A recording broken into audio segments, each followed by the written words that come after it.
ಸ್ನೇಹಿತರೆ ನಮಸ್ಕಾರ. So D K Ramesh ಮಾತಾಡ್ತಾ ಇರೋದು ಜನರ ಧ್ವನಿ ಯೂಟ್ಯೂಬ್ ಚಾನಲ್.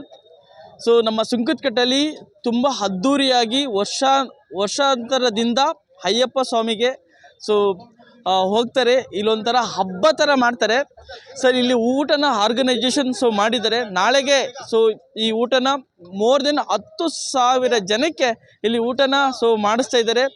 ಸೊ ಎಷ್ಟು ಅದ್ಭುತವಾಗಿ ಮಾಡಿಸ್ತಾ ಇದ್ದಾರೆ, ಎಷ್ಟು ದೊಡ್ಡದಾಗಿ ಮಾಡ್ತಾ ಇದ್ದಾರೆ ಅನ್ನೋದಕ್ಕೆ ಒಂದು ವಿಡಿಯೋ ಮಾಡ್ತಾ ಇದ್ದೀನಿ.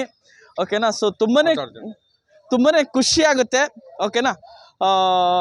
ಇಲ್ಲೊಬ್ರು ನಮ್ಮ ಯಜಮಾನ್ರು ಮಾತಾಡ್ತಾರಂತೆ, ಅವ್ರದ್ದು ಇಂಟರ್ವ್ಯೂ ತಗೊಳ್ಳೋಣ. ಮತ್ತು ಭಟ್ರು ಮಾತಾಡ್ತೀನಿ ಅಂತ ಹೇಳಿದ್ದಾರೆ, ಅವ್ರದ್ದು ಇಂಟರ್ವ್ಯೂ ತಗೊಳ್ಕೊಳ್ಳೋಣ. ಸರ್ ತಮ್ಮ ಗುಡ್ ನೇಮ್ ಸರ್? ನನ್ನ ಹೆಸರು ಪುಟ್ಟರಾಜು ಅಂತ. ನಾನು ಇಲ್ಲೊಂದು 35 ವರ್ಷದಿಂದ ಇದ್ದೀನಿ. ನಾನು ಕೂಡ 29 ವರ್ಷ ಯಾತ್ರೆ ಮಾಡಿದ್ದೀನಿ ಇದೇ ಜಾಗದಾಗೆ. ಈಗ ಇಲ್ಲೊಂದು ಸನ್ನಿಧಿನೂ ಕೂಡ ನಾವು ಕಟ್ತಾಯಿದ್ದೀವಿ, ಆಗಿದೆ ಅಂತ ಬಂದಿದೆ.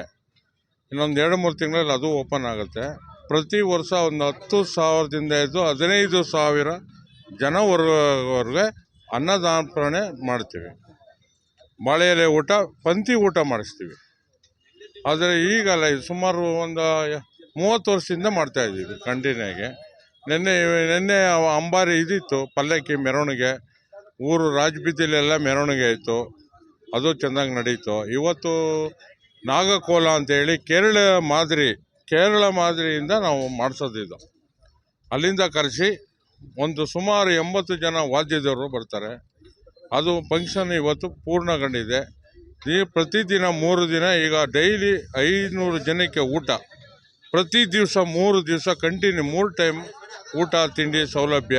ಇಲ್ಲಿ ಬರುವಂಥ ಭಕ್ತಾದಿಗಳಿಗೆ ಪ್ರಸಾದ, ನೈವೇದ್ಯ ಪೂರ ಎಲ್ಲ ಬಳೆಯೆಲ್ಲ ಸಿಸ್ಟಮ್ ಊಟದಲ್ಲೇ ನಾವು ಕಂಟಿನ್ಯೂ ಆಗಿ ಪ್ರತಿ ವರ್ಷಂತೆ ನಡೆಸ್ಕೊಂಡು, ಇಲ್ಲಿರುವಂಥ ಜನಗಳು, ಇಲ್ಲಿರುವಂಥ ಸ್ವಾಮಿಗಳು, ಹಿರೀಕರು, ಊರಿನವರು ಎಲ್ಲ ಸೇರಿ ಮಾಡೋದ್ರಿಂದ ಇಲ್ಲಿ ಭಾಳ ಚೆನ್ನಾಗಿ ನಡೀತದೆ. ಪ್ರಥಮ ಬಾರಿಗೆ ಬರೀ 25 kg ಅಕ್ಕಿ ಹಾಕಿ ನಾವು ಅನ್ನದಾನವನ್ನು ಮಾಡಿದ್ದು. ಇವತ್ತು ಹೇಳೋಕ್ಕೆ ಸಾಧ್ಯವಿಲ್ಲ, ಅಷ್ಟು ಅನ್ನದಾನ ನಡೀತದೆ. ಎಲ್ಲರೂ ಈ ಗ್ರಾಮದಲ್ಲಿ ಎಲ್ಲರೂ ಸಹಕಾರ ಮಾಡಿ, ಸ್ವಾಮೀಜಿಗಳು ತುಂಬ ಸಪೋರ್ಟ್ ಮಾಡಿ ಎಲ್ಲ ಕಡೆಯಿಂದ ಚೆನ್ನಾಗಿ ನಡ್ಕೊಂಡು ಇಲ್ಲಿ ತನಕ ನಡೆದಿದೆ. ಸರ್ ನಮಸ್ತೆ. ನಾವು 25 ವರ್ಷದಿಂದ ನಾನು ಮಾಡ್ತಾ ಇದ್ದೀನಿ. ರಾಮಣ್ಣ ವಾಟರ್ಮ್ಯಾನ್ ರಾಮಣ್ಣ ಅವರು ಮಾತಾಡ್ತಾ ಇದ್ದೀನಿ ನೋಡಿ ಸರ್. ನಾವು ಜನಸೇವೆ ಮಾಡ್ತಾ ಇದ್ದೀನಿ, ಅಯ್ಯಪ್ಪ ಸೇವೆ ಮಾಡ್ತಾ ಇದ್ದೀನಿ 25 ವರ್ಷದಿಂದಲೂ. ನೀರು ಸೇವೆ ಯಾವುದೇ ಕಾರಣಕ್ಕಾಗಲಿ ಹೆಚ್ಚು ಕಡಿಮೆ ಆದ್ರೂ ನಾನು 4 ಗಂಟೆಗೆ ಎದ್ದು ಸ್ವಾಮಿಗಳ ಸೇವೆ ಮಾಡ್ತಾಯಿದ್ದೀನಿ. ನಮಗೆ ಅವಾಗ ನಾವು 100 ರೂಪಾಯಿ 200 ರೂಪಾಯಿ ಹಾಕೊಂಡು ಅನ್ನದಾನ ಮಾಡ್ತಾಯಿದ್ದೋ. ಇದರಲ್ಲಿ ನಾನು 25 ವರ್ಷ ಶಬರಿಮಲೆಗೆ ಹೋಗಿದ್ದೀನಿ. ಆವಾಗ ಇಲ್ಲಿ ನೀರೇ ಇರ್ತಿರಲಿಲ್ಲ ಸರ್. ಇವಾಗ ನಾನು 25 ವರ್ಷದಿಂದ ನೀರು ಬಿಡ್ತಾಯಿದ್ದೀನಿ, ಮಾಡ್ತಾಯಿದ್ದೀನಿ ಜನಸೇವೆ. ಯಾರು ಹೇಳಿ? ಅಯ್ಯಪ್ಪ ಸೇವೆ. ಆ ಥರ ನಾವು ಅವಾಗ ಸರ್ ನಾವೆಲ್ಲ ಒಂದು 25 ಜನ ಗೊತ್ತಾ 500 ರೂಪಾಯಿ ಹಾಕೊಂಡು ಅನ್ನದಾನ ಮಾಡ್ತಾಯಿದ್ದೋ. ಇವಾಗ ನಿಮ್ಮಂಥವ್ರು ಸಾರ್ವಜನಿಕರು ಸಹಾಯಧನ ಚೆನ್ನಾಗಿ ಮಾಡ್ತಾಯಿದ್ದಾರೆ.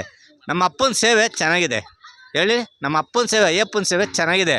ನಾವು ಮಾಡಿದಾದ್ಮೇಲೆ ಅವನೇ ನಮಗೆ ಎಲ್ಲ ಸಹಾಯಧನ ಮಾಡಿಕೊಡ್ತಾಯಿದ್ದಾರೆ. ನಮ್ಮಪ್ಪ ಅಯ್ಯಪ್ಪ ಮಾಡಿಕೊಡ್ತಾಯಿದ್ದಾರೆ. ಇವತ್ತು ನೋಡಿ, ಅವತ್ತು 100 ಜನ 300 ಜನ ಅಂತ ಊಟ ಮಾಡ್ತಾಯಿದ್ರು. ಇವತ್ತು 10,000 ಜನ ಸ್ವಾಮಿಗಳು ಪಬ್ಲಿಕ್ ಊಟ ಮಾಡ್ತಾಯಿದೆ ಅಲ್ವಾ ಸರ್? ಖಂಡಿತ ಮಾಡ್ತಾಯಿದ್ದಾರೆ. ಇವತ್ತು ಅವ್ನು ನಮ್ಮಪ್ಪ ಉಳಿಸ್ಕೊಂಡಿದ್ದಾನೆ. ಅವತ್ತು ನಾವು ಸರ್ 87ರಿಂದಲೂ 88ರಿಂದ ಆಗ್ತಾಯಿದ್ದೋ. ಈಗ ಹೋಗಿದ್ರೆ ನನಗೆ 35 ವರ್ಷ ಆಗಿರೋದು. ನಾನು 25 ವರ್ಷ ಮಾಡಿ ಬಿಟ್ಬಿಟ್ಟೆ ಸಾಕು ಅಂತ. ಅವಾಗೆಲ್ಲ ನಾವು ಹೋಗ್ಬೇಕಾದ್ರೆ ಸರ್ ಅಯ್ಯಪ್ಪ ಸ್ವಾಮಿ ಸನ್ನಿಧಿಲಿ ಸ್ನಾನ ಮಾಡಬೇಕಾದ್ರೆ ಬರೀ ಮರಳು ಅವತ್ತು ಸತ್ಯವಾದ 18 ಮೆಟ್ಲು ನಾವು ಹತ್ಬೇಕಾದ್ರೂ ಕಷ್ಟ. ನಾವು ಸ್ನಾನ ಮಾಡಿ ಮರಳ ಮೇಲೆ ಬಂದರೆ ಅಯ್ಯಪ್ಪ ಸ್ವಾಮಿದು ಒಣಗಾಕ್ಬಿಟ್ರೆ 10 ನಿಮಿಷಕ್ಕೆ ಒಣಗೋದು. ಇವಾಗೆಲ್ಲ ಕಟ್ಟಡ ಮಾಡಿದ್ದಾರೆ ಏನೋ ಸೌಕರ್ಯ. ಆ ಭಗವಂತ ನಮ್ಮ ಅಪ್ಪನ ಸೌಕರ್ಯ ಇವತ್ತು ಚೆನ್ನಾಗಿದೆ, ನಡೀತಾ ಇದೆ. ನಾವು ಅವಾಗ ಮಾಡಬೇಕಾದ್ರೆ ಸರ್ ಜಿನಿಯನ್ ಸರ್. ಇವತ್ತು ಅವನು ನಮ್ಮನ್ನ ಹೆಸರು ಉಳಿಸ್ಕೊಂಡು ನಮ್ಮ ಭಗವಂತ. Okay sir, okay. ಇಲ್ಲಿ ನೋಡಿದ್ರೆ ತುಂಬಾನೇ ಖುಷಿ ಆಗುತ್ತೆ ನೋಡಿ. ಇಲ್ಲಿ ಬರೀ 25 ಜನದಿಂದ ಅನ್ನದಾನ ಸ್ಟಾರ್ಟ್ ಮಾಡಿ ಇವತ್ತು 10,000ದಿಂದ 15,000 ಜನಕ್ಕೆ ಅನ್ನದಾನ ಮಾಡ್ತಾ ಇದ್ದಾರೆ ಅಂದರೆ ನಿಜವಾಗ್ಲೂ ಇದು ಗ್ರೇಟ್ ಅಂತಲೇ ಹೇಳ್ಬೋದು. ಇವತ್ತು ಇದನ್ನು ಮಾಡೋದ್ರಿಂದ ಇವತ್ತು ನೂರಾರು ಜನಕ್ಕೆ ಇಲ್ಲಿ ಉದ್ಯೋಗವನ್ನು ಸುಧಾ ಕೊಟ್ಟಿದ್ದಾರೆ. ಜೊತೆಗೆ ನಮ್ಮ ದೇಶ ಓಕೆ ಅನ್ನದ ಬಟ್ಲ ಅಂತ ಕರೀತಾರೆ.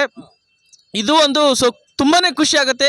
ಜಗತ್ತಲ್ಲಿ ಎಲ್ಲೂ ಸುಧಾ ಇಷ್ಟು ಅನ್ನದಾನ ಮಾಡೋದಿಲ್ಲ, ಆದರೆ ನಮ್ಮ ಇಂಡಿಯಾದಲ್ಲಿ ಮಾಡ್ತಾರೆ. ಪ್ರತಿಯೊಂದು ಬೇರೆ ದೇಶದಲ್ಲಿ ಓಕೆ ಬ್ರೆಡ್ಡು ಬೇರೆ ದಾನ ಮಾಡ್ತಾರೆ, ಆದರೆ ಇಂಡಿಯಾದಲ್ಲಿ ಮಾತ್ರ ಅನ್ನದಾನ ಮಾಡ್ತಾರೆ. ಅದು ನೋಡೋದೇ ಒಂದು ಚಂದ. ಇಲ್ಲಿ ಸುತ್ತಮುತ್ತಿನ ಪ್ರತಿಯೊಬ್ಬರು ಸುಧಾ ಬಂದು ಈ ಒಂದು ಪ್ರೋಗ್ರಾಮಕ್ಕೆ ಅನ್ನದಾನಕ್ಕೆ ಬನ್ನಿ ಅಂತ ಕೇಳ್ತಾ, ಜೊತೆಗೆ ಸಾಧ್ಯವಾದರೆ ದಾನಿಗಳು ದಾನ ಮಾಡ್ತಾ ಅಂತ ಕೇಳ್ತಾ ಓಕೆನಾ, ಎಲ್ಲವನ್ನು ವಿಡಿಯೋವನ್ನು ತೋರಿಸ್ತೀನಿ. ಅದೇ ಥರ